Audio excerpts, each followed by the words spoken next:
Hey everyone, it's Jen. Thank you so much for joining me today. Today I have some projects for Scrap Diva Designs. I am guest designing for Erica once again, and this is part 2 of the projects from my latest design team or guest design team haul.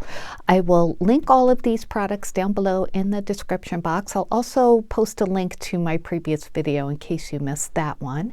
Also, if you'd like to order, please go ahead and use my referral link, which I will leave below, and if you order through that link, I do get a small commission, which helps out my channel. It doesn't cost you anything extra.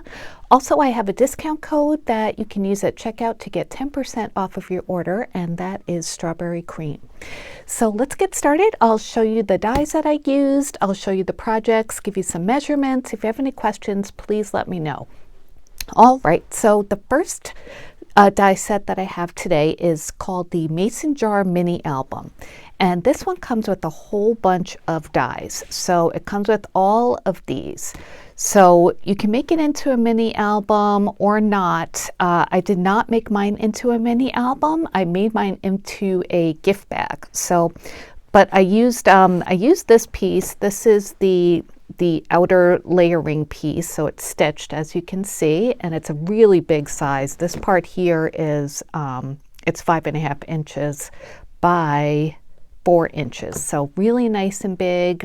If you want to make this into a mini album using the frame piece that has the holes for your binding, you'll be able to fit a lot in here, whether it's pictures or embellishments or, you know, just whatever you want, recipes. That would be perfect for this. And then it comes with this frame piece as well, and this is one that I used because I did make one of mine into a shaker, so it was really easy to do using this as the frame, and it's a nice wide frame too, so it doesn't smush down too much if you use Dollar Tree foam board like I do. And it comes with the piece for the lid, which is really nice and embossed, so it really looks like a metal lid for a mason jar, especially if you use some metallic paper. It also comes with this big gummy bear. It comes with a macaron with all the different layers, the icing, and then it comes with the bow with the bow center too. And then it comes with these 2 candies. One's bigger than the other. They look like Smarties to me. And then it comes with these. I did not use these, although they are really cute little like treat bags. You could put hearts in there or something, or even make them into pastry bags. But I didn't use them for this project. But let me show you, well, actually, let me show you the next die set because I use that as well. And this is the bag maker. This is a great die set. I know it was out of stock, but I believe it's back in stock now. Either that or it's coming back in stock. So this is so versatile because it comes with 2 side pieces, and then these 2 are the side pieces, and then this is the bottom piece. So you could turn any 2D die cut into a bag if you have one for the front and one for the back, and then you can cut out the sides and the bottom of some coordinating paper, glue them all together, and you get a gift bag. So it's a great die set to have in your stash, I think. I love versatile pieces like that. So let me show you what I came up with. So I made this little mason jar gift bag, and I think it looks so cute. I made a shaker, as you could see, for the front part, and I did include 2 of the gummy bears in there. They kind of shake along. They're big, so they don't move too much, but they do. And then I made a macaron, and I put that in there as well, and I used some blue paper and then white paper for the icing. So I think that is really, really cute. I'm going to make more of those because I think they're really fun to have in your stash. And then these are the little like Smartie type candies. I just used some striped paper instead of like doing, you know, like any coloring or anything on the candies itself.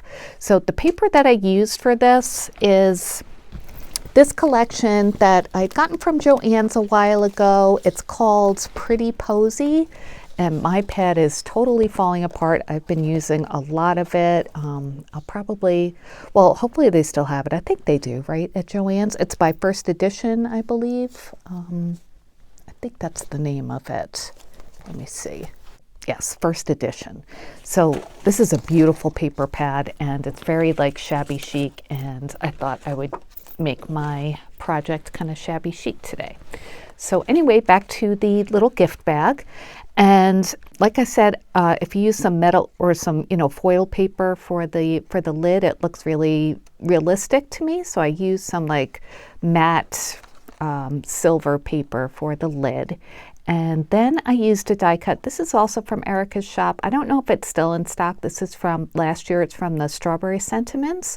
I'll link it down below if it is available, but it says Life is Sweet, and this is one of the sentiments that came with it. So I thought it was a good choice for this because I made mine into a jar filled with sweets. I also added a whole bunch of sequins and shaker bits just to, add some more texture and movement into my shaker. I tied a ribbon around it to keep it closed, but there are other ways you could close it if you want to. You don't have to close it. If it's a gift bag, you could just stuff it with tissue paper or something. But I wanted to keep it closed, so I just used just a ribbon. So if you take that off, you could see how it is a gift bag. So I did another die cut for the back, and this one I just kept pretty plain. This is more paper from that same paper pad, and you could see the lid a little bit better on this side. So I cut the sides out from the bag maker out of this double-sided paper. I think double-sided paper looks nice on something like this. And then I cut the same, I used the same paper for the bottom. And then you just glue the tabs together and then glue the front and the back onto the tabs as well. And it's so easy, you guys. And let me just measure this to show you how nice and deep this bag is. It's about 1 and, let's see, I shouldn't count the shaker, so about 1 3/4 inches across. And then from side to side, it's about 3 3/4. And then height-wise, if you do the full height, it's about 5 inches. So if you wanted to make this bag shorter, you can always cut the pieces down before you glue them together. I used the full length of the sides and the bottom just because it fit well in these die cuts. So super cute, right? I think this will be a great little gift bag for favors. As you can see, it would hold a lot in here. So lots of candies or just goodies for a crafty friend or anybody actually. And of course you could customize this for any occasion. I just thought this would be good for anything, birthdays or just like a, thinking of you kind of gift. So let me measure those gummy bears while we're here. Those are about almost 2 inches from top to bottom and about 1 1/4 inches from side to side. The macaron, let's see, let me get him so I can measure him. Kind of hard, but it's about 1 1/2 inches by about 1 inch from top to bottom. And then these candies, the biggest one is 2 1/2 inches and the smaller one is 1 7/8. And width-wise there, let's see, about 3/8 for the big one, and then about a little over 1/4 for the smaller one.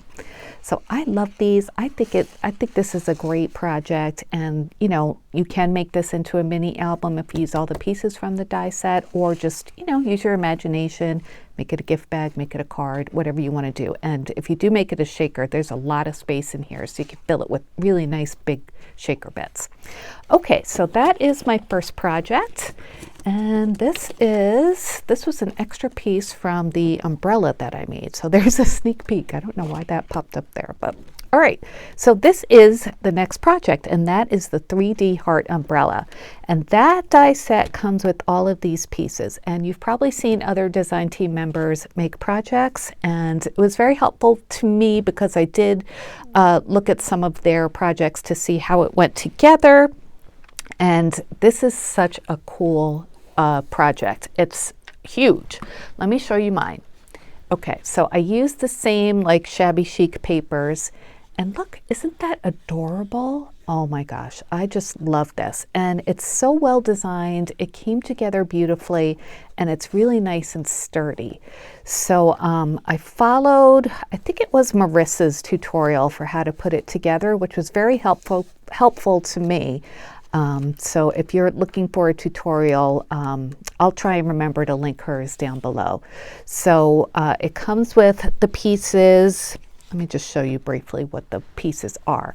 Like this piece here is the main base section, and you need to cut 8 of these for the umbrella. There are 2 different layering pieces. One's bigger, a little bit bigger than the other one, that go on top of those sections.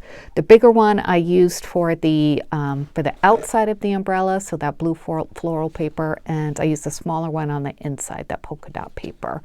And I cut the base out of just like really thick cardstock, white cardstock. And then it comes with all these different layering pieces. You can make the border either this heart border, which I use this one, or there's a scalloped or eyelet border. So you could pick that one if you wanted to. And then this part here is the handle, or the base of the handle right there. And then the pole part is from this die. And then that also has all those layering pieces. So that's the plaid paper that I use there. So it is pretty easy to put together. When you're gluing the sections of the umbrella together, at the very end, it gets a little bit tricky. I find instead of using wet glue to glue all these sections together, I used double-sided tape. And that made it much easier. So if you're putting this together, I would definitely recommend to use double-sided tape to put these sections together. It went together really easily doing that. And yeah, it comes with all these pieces too. This circle up for the top, and the holder. It comes with a different circle for the bottom or the inside. And it's a really big umbrella. Let me measure this for you. If you do it, not even from that knob at the top, just from like the top of the umbrella part. Well, the umbrella part itself is over 5 inches. And from the umbrella to the base of the handle, it's like over 9 inches. And the umbrella itself is, let's measure this from side to side. It's like 8 inches. Yeah, it's about 8 inches. I guess I can measure it this way. That might be easier. The inside of the umbrella is, 8 inches. So if you wanted to, you could just leave this like pointy part off here, so you could keep it down like that. Or actually, you know what? You could leave that on there, and that kind of leaves it as an anchor.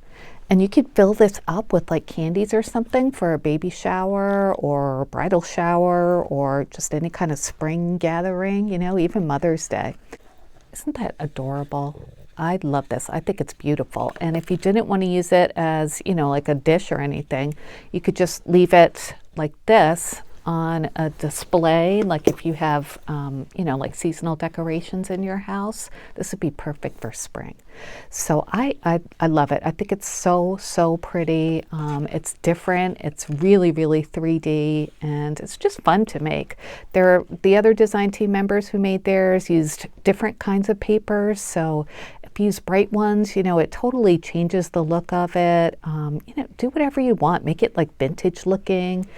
I'd love to see what you guys make. So if you make this too, let me know, because I would love to see all of your different ideas. But I just love the shabby look of that.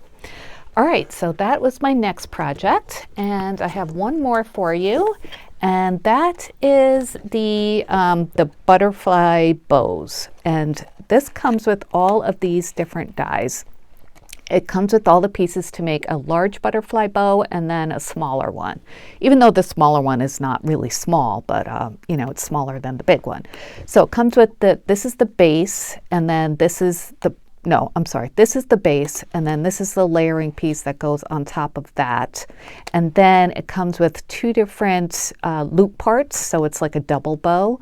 You don't have to make it a double bow, but it looks really pretty if you do that. And you can combine these in different ways. I combined the biggest one with the second smallest one, and then the other 2 sizes that skip over each other for the smaller bow. But you can do the big and the teeny, or the big and the medium one, whatever you want to do. But let me show you what I made, so that makes a little bit more sense. So I made 2, like I said, and here is the big one. And this paper I used, not that same paper pad, but I used the same brands. First edition, I used the It's a Girl paper. And this was also from Joann's. And it's just so pretty. I used just one of the papers from there. It's this like floral on like a lemon yellow background. I love that paper. And then I used some pearlescent vellum from Lawn Fawn for the rest of the layers. So I used that for the one that has the circles that cut out, and then for the loops itself. And I used hot glue to glue them together. It was just easier to do with vellum. Vellum is kind of tricky with liquid glue, so hot glue is a little bit better. So yeah, just layered them all up and then glued on an enamel heart from Hobby Lobby and just glued that on top with some hot glue as well. So this one, the large one, it's about 3 3/4 from side to side, and then from top to bottom it's about 2 1/2. So beautiful size bow. Isn't that pretty? Oh, I just love all the different details on this. And then the smaller one I made very similar. Hang on, let me find them. So this is the smaller one, and he is from side to side about 2 and a little bit more than 2 3/4. And then from top to bottom, it's about 1 7/8. So I did the same thing, used the same papers, that paper from first edition and the pearlescent vellum from Lawn Fawn. And I used a different gem from Hobby Lobby, but it's from the Paper Studio line. And this is just kind of like a holographic peachy one. I thought they kind of look nice together. So that's a size difference. But it does come with both sizes, so you know it makes it very flexible. You can add these both to a project, I think. They would even be pretty like sitting, if you were using your umbrella as a dish, you could put one here like it was landing on top of it, something like that, or even on the side. I've seen people decorate these umbrellas also, like put bows and stuff on the bottom. I wasn't sure what I was going to use it for, so I figured I would wait to see, because if I put it like this, then you know, I'll put the decorations this way. Oh, how cute is that, right? Put a bunch of butterflies on the sides. I love that. And you can even use the butterflies like to decorate your little mason jar gift bags too. So, I had so much fun making these projects, you guys. I hope you like them. If you have any questions, like I said, please leave me a comment and I will get back to you. I will link all of these products down below. Again, there's my referral link will be down there, as well as my coupon code. Thank you, Erica, for sending me these dies. They're wonderful and very easy to work with, and I just couldn't be happier with these projects. I think they came out super cute. I'll also link, if it's available, the strawberry sentiments. All right, everybody, thank you so much for watching. I'll be back soon with more crafty videos. Until then, take care, and I'll talk to you soon. Bye.